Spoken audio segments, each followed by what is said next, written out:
नमस्कार और सखी न्यूज सेंटर पर आप सभी का स्वागत है। जम्मू कश्मीर में सरकारी जमीन पर अतिक्रमण करने वालों के खिलाफ कार्रवाई क्या शुरू हुई? गुपकार गैंग के नेताओं और जम्मू कश्मीर को बरसों तक अंधेरे में रखने वाले नेताओं को अपनी राजनीति चमकाने का मौका मिल गया है। गुपकार गैंग के फारूक अब्दुल्ला, उमर अब्दुल्ला हों या महबूबा मुफ्ती या फिर अपनी नई पार्टी बनाकर जम्मू कश्मीर में उसकी सियासी जड़ें जमाने में जुटे गुलाम नबी आज़ाद जैसे नेता, यह सभी जनता को भ्रमित करने और प्रशासन की ओर से चलाई जा रही मुहिम के खिलाफ माहौल बनाने में जुटे हुए हैं। बुलडोजर चलता देख महबूबा मुफ्ती को लग रहा है कि कश्मीर अफगानिस्तान बनता जा रहा है, तो उमर अब्दुल्ला कथित रूप से अपने करीबी लोगों के खिलाफ कार्रवाई से भड़क गए हैं। वहीं डेमोक्रेटिक आज़ाद पार्टी के अध्यक्ष गुलाम नबी आज़ाद भी जम्मू कश्मीर प्रशासन के अतिक्रमण विरोधी अभियान के खिलाफ सड़कों पर उतरे हुए हैं और जनता को भड़का रहे हैं। भड़काते भड़काते वह यहां तक कह गए कि यदि मकान और छोटी दुकानें गिराई गईं तो हड़ताल और पथराव की संस्कृति की वापसी हो सकती है। हम आपको बता दें कि जम्मू कश्मीर के पूर्व मुख्यमंत्री गुलाम नबी आज़ाद ने कहा है कि अतिक्रमण विरोधी अभियान से भ्रष्टाचार हो रहा है, क्योंकि लोग यह सुनिश्चित करने के लिए राजस्व अधिकारियों को रिश्वत दे रहे हैं कि उनके नाम उन लोगों की सूची में नहीं आए जिन्होंने सरकारी जमीन का अतिक्रमण किया है। गुलाम नबी आज़ाद ने केंद्रीय गृह मंत्री अमित शाह और उपराज्यपाल मनोज सिन्हा को गरीब लोगों को कोई नुकसान नहीं पहुंचने देने का आश्वासन देने को लेकर धन्यवाद दिया, लेकिन मांग की है कि त्रस्त लोगों को राहत देने के लिए सरकारी आदेश जारी किया जाना चाहिए। वहीं दूसरी ओर महबूबा मुफ्ती दिल्ली पहुंची हुई हैं, जहां एक दिन पहले वह राष्ट्रीय राजधानी की सड़कों पर उतरी। महबूबा मुफ्ती संसद तक मार्च करने के इरादे से बोट क्लब इलाके में पहुंची थीं, जहां उनके दर्जनों समर्थक एकत्र हुए थे। उनके हाथों में तख्तियां थीं जिन पर लिखा था, डराना धमकाना बंद करो, स्टॉप बुलडोजिंग।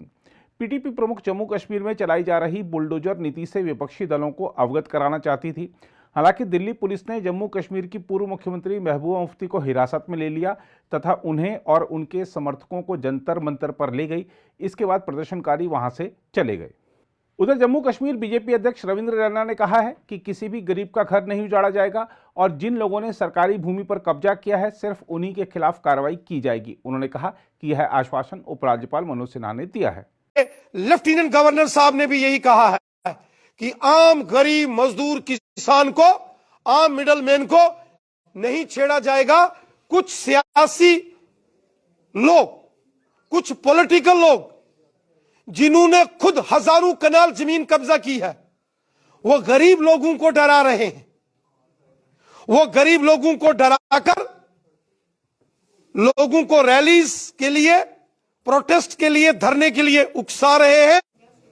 मैं फिर इस बात को क्लियर करता हूं, माननीय लेफ्टिनेंट गवर्नर साहब ने खुद इस बात को कहा है कि किसी गरीब आदमी के साथ कोई तहसीलदार, पटवारी, गर्दावर छेड़खानी नहीं करेगा, उसको कोई नोटिस नहीं जाएगा।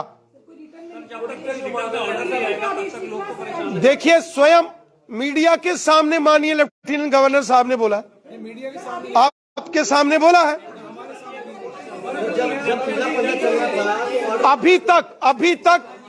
अभी तक किसी भी गरीब मजदूर किसान को नोटिस नहीं आया। अगर कहीं आया है तो आप हमारे संज्ञान में लाओ और हम माननीय लेफ्टिनेंट गवर्नर साहब से बात करेंगे। उधर प्रशासन की इस मुहिम को जन समर्थन भी बढ़ता जा रहा है। प्रवासी कश्मीरी पंडितों के एक संगठन ने सरकारी जमीन को वापस लेने के लिए जम्मू कश्मीर प्रशासन द्वारा चलाए जा रहे अतिक्रमण विरोधी अभियान का स्वागत किया है तथा इस केंद्र शासित प्रदेश में अलगाववाद को प्रोत्साहित करने में नेशनल कॉन्फ्रेंस और पीपुल्स डेमोक्रेटिक पार्टी की भूमिका की जांच के लिए विशेष जांच दल गठित करने की मांग की है। दूसरी ओर श्रीनगर में नेशनल कॉन्फ्रेंस के समर्थकों ने प्रेस एन्क्लेव इलाके में प्रदर्शन कर बुलडोजर कार्रवाई को रोकने की मांग की। प्रभा साक्षी संवाददाता ने जब इन लोगों से बात की तो उन्होंने कहा कि किसी भी कार्रवाई से पहले प्रशासन की ओर से नोटिस नहीं दिया जा रहा है, जो कि गलत है। जैसे आपको पता है कि एलजी गवर्नर ने एक नोटिस निकाली थी कि स्टेट लैंड वापस लिया जाएगा, लेकिन स्टेट लैंड उन्होंने ये भी बोला था कि जो बिग शार्क्स है, जो लैंड ग्रैबर्स है, उनसे वापस लिया जाएगा। हाल ही में आपने देखा हो कि गरीबों को भी अब बिल्डोजर चलने लगा है। दुकान हो या शॉपिंग मॉल्स हो, उन पर भी बिल्डोजर चलने लगा है, जहाँ से रोजगार ऑलरेडी चल रहा था। यहाँ अभी अनएम्प्लॉयमेंट इतनी बड़ी हुई है कि ये फिर से वही कोशिश कर रहे हैं कि कश्मीर को तबाह करने में। असल में मोदी बीजेपी गवर्नमेंट की यही पॉलिसी रही है कि यहाँ पे इसराइल पॉलिसीज अप्लाई की जाए, जम्मू को अलग किया जाए, लद्दाख को ऑलरेडी अलग किया गया हुआ है। ये कश्मीर को पैलेस्टाइन बनाना चाहते हैं, जो कि यहाँ की आवाम होने नहीं देगी। आने वाले समय में अगर नोटिस जारी नहीं हुआ एलजी एडमिनिस्ट्रेशन की तरफ से कि गरीबों को नहीं छेड़ा जाएगा, तो हर एक कश्मीरी घर से बाहर होगा और सड़कों पे हम प्रोटेस्ट करेंगे। See, the first thing I want to say is कि जो ये डिमोलिशन हो रहे हैं, इलीगल डिमोलिशन हो रहे हैं, ये इलीगली हो रहे हैं। आपको अगर डिमोलिश किसी का घर करना होता है, आपको पहले बाज़ाबिता नोटिस देनी होती है, वो लीगल प्रोसीजर है। लेकिन हम लोग ये समझते हैं कि बीजेपी गवर्नमेंट जो है ये कॉन्स्टिट्यूशन को कभी मानती नहीं है, ये रूल्स को कभी मानती नहीं है। ये एक तड़ी पार की तरह की सरकार चलाती है, जो रूल्स रेगुलेशंस के लिए इनका कोई मतलब नहीं है। ये लिस्टें निकाल रहे हैं कि फ़लाना का घर स्टेट लैंड पे है, उसमें उमर अब्दुल्ला साहब का घर भी स्टेट लैंड पे आया था। जब उमर अब्दुल्ला साहब की बहन कोर्ट में गई, वहाँ पे स्टेट गवर्नमेंट का जो वकील है, वो वकील हमको आके कहता है नहीं, ये तो लिस्ट तो हमने निकाली ही नहीं, उमर अब्दुल्ला का साहब का नाम उनका नाम इस लिस्ट में है ही नहीं। तो उन्होंने कहा कि फिर कौन सी लिस्ट है, कौन सी लिस्ट है इविक्शन ड्राइव की? उनका मुंह बंद हो गया। अगर ऐसी कोई इविक्शन लिस्ट है तो प्लीज़ वो इविक्शन लिस्ट सामने कीजिए, हम भी देखें किसके नाम उस इविक्शन लिस्ट में, किसने इलीगैलिटी की है। उन लोगों को कोर्ट में अपनी बात रखने का मौका दिया जाए। आप उठा के बुलडोज़र चला रहे हैं। मुझे समझ नहीं आ रहा है, ये बुलडोज़र कश्मीरियों के और जम्मू वालों के घर पे नहीं चल रहा है, ये बुलडोज़र हमारे भारत के, हमारे संविधान पे चल रहा है। ये बुलडोज़र रूल्स और रेगुलेशंस पे चल रहा है। ये रूल ऑफ लॉ पे बुलडोज़र बीजेपी की गवर्नमेंट चला रही है। 40-40 कनाल अपने कब्जे में लिए हैं, उसको तो देखना चाहिए कि पहले इसके कागजात क्या हैं, क्या नहीं है, वो देखना चाहिए। गरीब लोगों को जिन्होंने, किसी ने 2 मरले लिए हैं, 3 मरले लिए हैं, 4 मरले लिए हैं, अगर किसी के पास ज़मीन नहीं थी उसको दे दिया है, उनके साथ मत छेड़ो। ये मेरी अपील है, ये मेरी गवर्नमेंट से अपील है। कोई प्रॉब्लम नहीं है, अगर उन्होंने गलत किया है उसमें कोई प्रॉब्लम नहीं है। अगर बड़ों ने गलत किया है, क्यों किया है? पहले तो गलत उसने इस्तेमाल अपने पोजीशन का किया है, ऐसा नहीं होना चाहिए।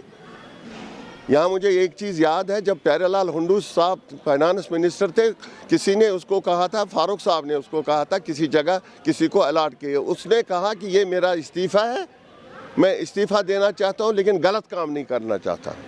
ऐसे होने चाहिए मिनिस्टर। अब जब मिनिस्टर बन गया तो लूट करेंगे, वो अच्छी बात नहीं है। उसकी वजह ये होती है कि पार्टी भी बदनाम होती है और लोग भी बदनाम होते हैं।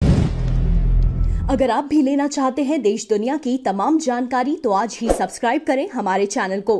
साथ ही नीचे दिए बेल आइकन को जरूर दबाएं ताकि हर अपडेट आप तक पहुंच सके।